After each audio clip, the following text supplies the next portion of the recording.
Hi. Oh, this is the classiest microphone. I'm really intimidated by it. What is it? Okay. All right. That seems good. Can I give my time to the person who knows about Prince Albert's? Because I think that's a person I want to hear from. Yeah, I normally do stand-up comedy. This is the classiest mic I've ever seen. It's terrifying. Well, I'm from the Midwest, if you can't tell by my accent. It's weird, I didn't realize, I moved here 8 years ago, I didn't realize that there were so many stereotypes about Midwesterners, and just everybody in general, but I didn't know the ones about Midwesterners, and they are mostly true, completely true. One of the ones that I heard a lot when I got here was that Midwesterners are hard workers. That's really true for me. I mean, it's a boring truth. My parents, they got married in college and put each other through law school, and they come from a family of tavern owners and iron workers. And it was really sweet. Like, they always taught me that I could get whatever I wanted in life if I worked super, super hard for it, and that always worked for me. I was at the top of my class in high school by the skin of my teeth, but I did it so that I could get to the pinnacle of the world, which was the editor of the college newspaper in Madison, Wisconsin. I was like, that was it. There was nowhere to go from there. I did that, and then I realized I had to go into the real world. And it's not that I'm killing it now, but I have a stable creative job, so I feel the hard work that I always do always pays off. And I'm thankful to my parents for teaching me that. Another thing that Midwesterners stereotypically do is marry really young. That's totally true. I feel like when I graduated college, a lot of my friends in the Midwest were just on track to get married at 25. They were picking out their future husbands, and most of them did. And I didn't want to do that. I wanted to be a super rebel and have this crazy life, and I didn't want to get married when I was 25. I was going to get married when I was 28. That. I was like, I'm going to be nuts. I don't know why I was 28 in my head. I was like, that's crazy.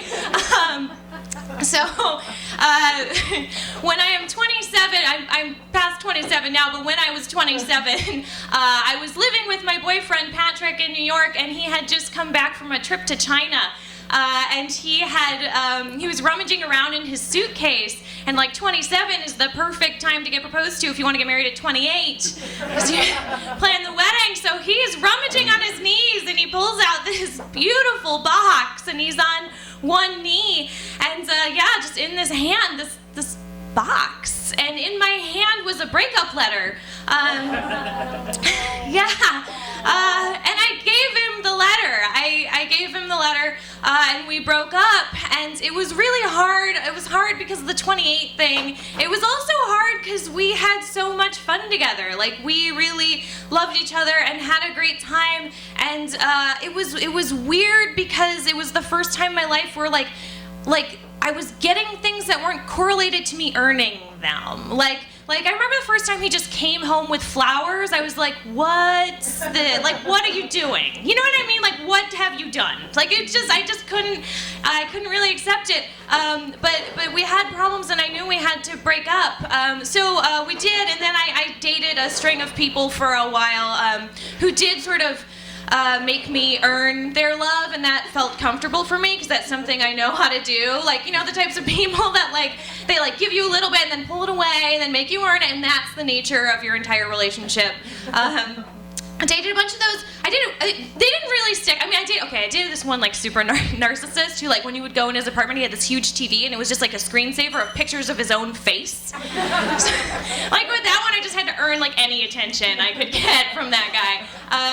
But yeah, they didn't, I don't know, and all this time, my friend Patrick, we had stayed friends, and we would just do randomly nice things for each other. He would come over with a 6-pack of beer, and I would help write his OkCupid profile. And if you've ever seen an OkCupid profile, you're like, a man did not write this, it's too good. It was me, or it was somebody. It's true. Yeah, so I don't know. None of these guys were sticking until one did. I met a guy who had just moved from the Midwest. By this point, I'm past 28. I'm 29. I just turned 29. I was 30. That's the new model. That's the New York cool time to get married. And I met this guy, and he was sweet at first. And I think when, yeah, but also if there's transplants in here, you understand when you move to New York, it just kicks the shit out of you in ways that you never thought was gonna happen, and everybody handles it in a different way. And his way of handling it was to take it out on people that were closest to him, which was me. So it's weird. Like, I've never told a story before, and the laugh lines are coming at strange parts. Not where I expected. Yeah, like it was a weird thing. Like New York was hard on him, and he took it out by saying things like, "I love you, but you're getting fat," or like, "I love you, but you're not a good writer. I'm a writer. That's my job. That's my job."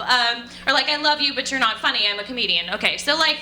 I actually, right now, I run a teen blog. I've been doing that for a while, and we have an advice columnist who gives advice to children, to teenagers, and I wrote to her, and I'm her boss, and I was like, "This man loves me, and I can get married by 30. What do I do? I'm so depressed." And she was like, "Just wait." I mean, how terrifying is that if your boss like makes you answer this on the internet to teenagers? It was so weird of me. But she was like, just wait it out. You'll know what to do when the time comes. And I was just getting more and more depressed the meaner that he was to me. But part of me kind of got it, because I was like, I do need to be skinnier, and I do need to be prettier, and I do need to be funnier, and I do need to be a better writer. Like, all of those things are always true, because there's always somebody that's better than you in New York. So I kept with it until one day I did know what to do. We were fighting. I had whiskey. I knew what to do. I punched him in the face and told him to get the fuck out of my apartment. Thank you. That's how I felt. I felt really good. I was like so happy. I like never hit anybody before, so that was just like super great. And I never. It was weird. It was like I just knew that it was wrong, because I had been with somebody that I didn't have to earn love, and it was a weird thing. Like, it kind of made me realize I have this friendship with Patrick, and like he doesn't make me earn love, because you're not supposed to earn love. You're just supposed to love. So we broke up, and I haven't dated somebody who's made me earn it since then, even though I've had the opportunity. So that's like super great, and I'll always appreciate that. I would like to back up. Oh, I'm over 29. I'm 30 right now, so all the numbers are out the window. We're not playing those games anymore, and I'm quite happy for that too. But I would like to back up to when I was 27. And Patrick is on one knee with this beautiful green box. He opened the box before I gave him the letter, and in the box was nothing. I was like, it was not what I was expecting. I didn't want the ring, but it was not what I was expecting. And he said, "Oh, you're always losing your earrings. I thought this would be like a nice thing, a nice box to put your earrings in." Which, right, it's not a good gift for when a guy's on one knee, but it is like a perfect gift from a thoughtful best friend. And I gave him the letter, and then, we became such great friends. And I remember a couple of years after all this happened, I was like, "You have to come over here, because my computer did something super weird." And he was like, "All right, what?"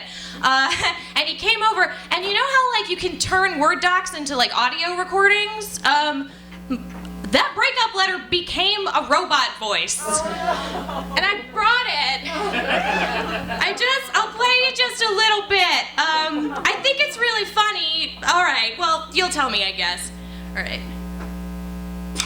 Patrick, even though I love you and we have a nice life together, we have to break up. This is probably coming as a shock to you, and that's where our first problem is. Fundamentally, we're not on the same page.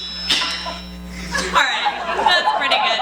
So that was pretty funny. I thought we actually had a really good laugh over it. And it's weird, like I'm dating somebody now. It's not him. This isn't a get back together story, but it's the first person that I've dated seriously since the guy I punched in the face, and I decided to date him because even though he's a really wonderful comedian and he intimidates the shit out of me every day, but he doesn't really he doesn't need me to be skinnier or to be better or to be prettier or to be funnier or to be a better writer. He just is cool with me being, and I feel like I can only appreciate that because I had a person in my life who taught me that. So that's my story. Thanks, guys.